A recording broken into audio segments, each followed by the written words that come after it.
Good morning बच्चों। मैं Sunil Verma, Hindi teacher. पिछली बार मैंने आपको पाठ 1 पढ़ाया था और उसका अर्थ समझाया था, उसके बाद उसके प्रश्नोत्तर करवाए थे। आज हम पढ़ेंगे पाठ 2 पुरस्कार। इसका सारांश पढ़ते हैं हम। पुरस्कार यह प्रसाद जी की हिंदी साहित्य की सर्वश्रेष्ठ कहानियों में से गिनी जाती है। इसमें मानवीय प्रेम से ऊपर उठकर राष्ट्र प्रेम की ऊंचाइयों को छूने वाली अमर कथा है। कहानी की नायिका किसी भी मूल्य यानी कीमत पर अपने राज्य की धरती पर दूसरे किसी का अधिकार नहीं देख सकती। अंत में वह अपने प्रेम का बलिदान कर देती है और अपने लिए पुरस्कार में मृत्युदंड मांगती है। आइए अब हम पाठ पढ़ते हैं और समझेंगे।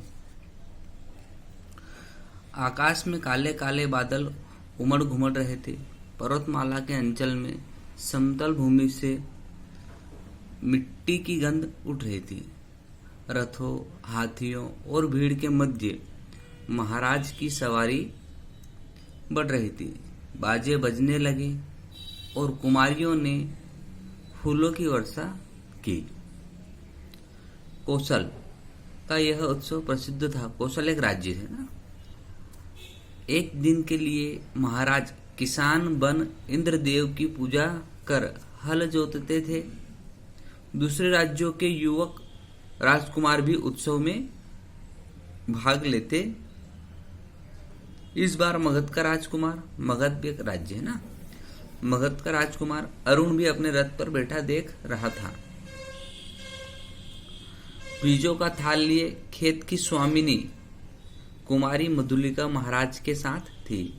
सब लोग महाराज का हल चलाना देख रहे थे और राजकुमार अरुण मधुलिका का भोला सौंदर्य महाराज पर नौछावर कर स्वर्ण मुद्राएं बिखेर दी गई। मधुलिका ने कहा, देव, मेरे पितामहों की भूमि बेचना मेरे लिए अपराध है। मतलब मेरे पूर्वजों की भूमि मेरे लिए बेचना अपराध है।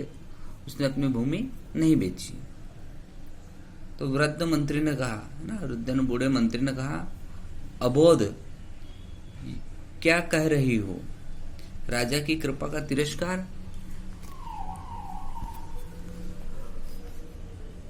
महाराजा के संकेत पर मंत्री ने कहा, देव, वाराणसी के युद्ध के वीर सिंह मित्र की यह एकमात्र कन्या मधुलिका है। नियम के अनुसार हम इसे भूमि का चौगुना मूल्य दे रहे हैं। महाराज चुप रहे। सभा विसर्जित हुई, मतलब सभा समाप्त हुई। सब अपने अपने शिविर को लौट गए। मधुलिका वृक्ष की छाया में अनमनी सी चुपचाप बैठी रही। रात्रि उत्सव में अरुण ने भाग न लिया। उसकी आंखों में नींद न थी। अरुण ने देखा रक्षक सो रहे थे। वह उस वृक्ष के नीचे जा पहुंचा जहां मधुलिका निद्रा का सुख ले रही थी। निद्रा यानी नींद है। वह अचानक से चौंक जाती है, कहती, कौन? मधुलिका ने चौंक कर पूछा। राजकुमार ने कहा, देवी, मैं मगध का राजकुमार, मैं तुम्हारे अनुग्रह का प्रार्थी हूं। मेरा हृदय तुम्हारी छवि का दास बन गया है। मैं कौशल नरेश से तुम्हारी भूमि तुम्हें दिलवा दूंगा। ऐसा उसने लालच दिया मधुलिका को। नहीं, मैं राष्ट्र नियम नहीं बदलना चाहती, मुझे चाहे कितना ही दुख हो। मधुलिका उठकर चल दी। राजकुमार लौट गया ना। यहाँ पर वो मगध का राजकुमार राजकुमारी से प्रेम करने लग जाता है और उससे कहता है कि मैं तुम्हें कौशल नरेश से तुम्हारी भूमि दिलवा दूंगा। ऐसा उसे लालच भी देता है। लेकिन वह कहती है मधुलिका कि नहीं, मैं राज्य के विरुद्ध नहीं जा सकती, राष्ट्र के विरुद्ध नहीं जा सकती। आगे देखते हैं। मधुलिका ने राजा का अनुग्रह नहीं लिया। वह दूसरे के खेतों में काम करती और कठोर परिश्रम के बदले जो सूखा अन्न मिलता उसे खाकर अपनी झोपड़ी में पड़ी रहती। आसपास के किसान उसका आदर करते। इस तरह दिन, सप्ताह, महीने और वर्ष बीतने लगे। मधुलिका बीते क्षणों को याद कर रही थी। अत्यधिक गरीबी ने उसे और अधीर कर दिया था। बाहर वर्षा ने भीषण रूप धारण कर लिया। गड़गड़ाहट बढ़ने लगी। मधुलिका अपनी टूटी फूटी झोपड़ी में कांप उठी। सहसा बाहर कुछ शब्द हुआ। कौन है यहाँ? पथिक को आश्रय चाहिए। पथिक कहने रास्ते में चलने वाले ना। मधुलिका ने डंडियों से बना द्वार खोल दिया। बिजली चमक उठी।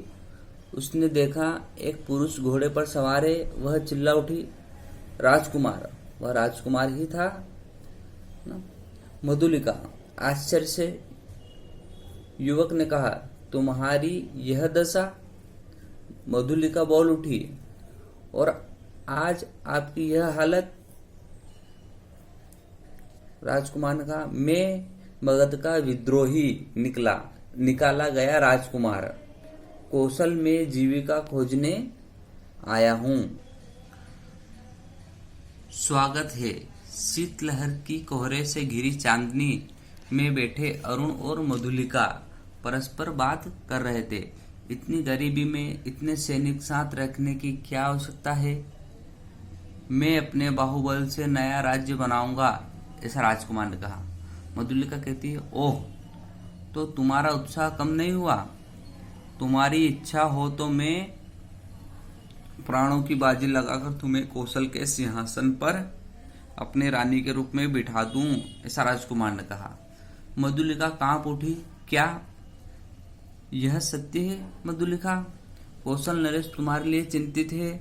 वे तुम्हारी प्रार्थना अस्वीकार नहीं करेंगे।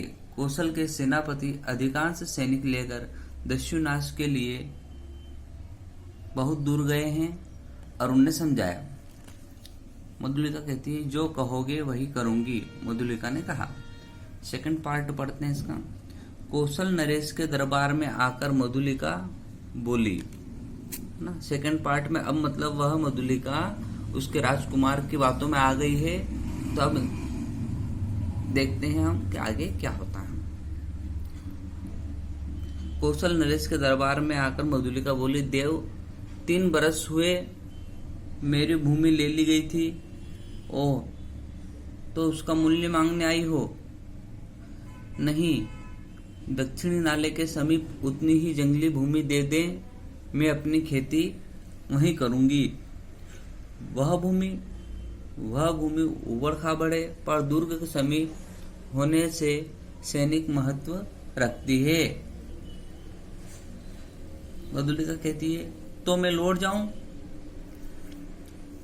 कौशल के राजा कहते हैं, सिंह मित्र की कन्या, तुम निराश नहीं लौटोगी। मैं मंत्री को पत्र देने का आदेश करता हूं। मधुलिका कहती है, जय हो देव। कहती हुई मधुलिका राजमंदिर से बाहर आई। यहाँ पर मधुलिका मगध के राजकुमार की बातों में आकर अपने ही राज्य मतलब वह मगध का राजकुमार है, आक्रमण करना चाहता था। मतलब यहाँ पर इस राजा को हराकर राज करना चाहता था और मधुलिका को रानी बनाना चाहता था।